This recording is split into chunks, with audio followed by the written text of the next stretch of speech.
Hello দর্শক, আসসালামু আলাইকুম। আশা করি সকলে ভালো আছেন।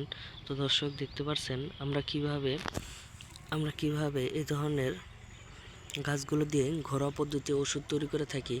তো বন্ধুরা, আপনাদের যদি কোনো প্রকার সমস্যা হয়ে থাকে কিংবা আপনাদের মুখে ঘায়ের কারণে আপনারা ঠিকমতো ভাত খেতে পারেন না, কিংবা আপনাদের খাবার খেলে আপনাদের মুখের মধ্যে প্রচুর পরিমাণের ঝাল ধরে থাকে, তো বন্ধুরা আপনারা ঠিকমতো খাবার না খেতে পারায় কিন্তু আপনারা অসুস্থ হয়ে যান। তো বন্ধুরা, আপনারা আর কখনোই অসুস্থ হবে না, কিংবা আপনাদের কখনো ডাক্তারের কাছে গিয়ে হাজার হাজার টাকাও নষ্ট করতে হবে না।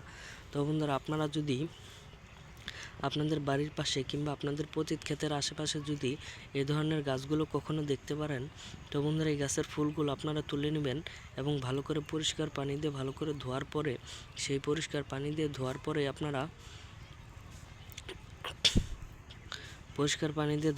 আপনারা এগুলা সুন্দর করে মুখে দিয়ে চিবোতে থাকবেন। চিবুলেই আপনাদের মুখের মধ্যে প্রচুর পরিমাণের ঝাঁঝালো ভাব ধরবে, তখন আপনাদের মুখের ঘাগুলো একদম ভালো হয়ে যাবে। তারপর আপনাদের মুখের ঘাগুলো কিন্তু একদম ভালো হয়ে যাবে এবং মুখের ঘাগুলো ভালো হয়ে যাওয়ার পরে আপনারা ঠিকমতো খেতে পারবেন এবং খুব সহজে আপনারা অসুস্থ হয়ে পড়বেন না। তো বন্ধুরা, আমাদের ভিডিওটি ভালো লাগলে অবশ্যই চ্যানেলটি সাবস্ক্রাইব করে দেবেন। ধন্যবাদ সকলকে, সকলে ভালো থাকবেন। আসসালামু আলাইকুম।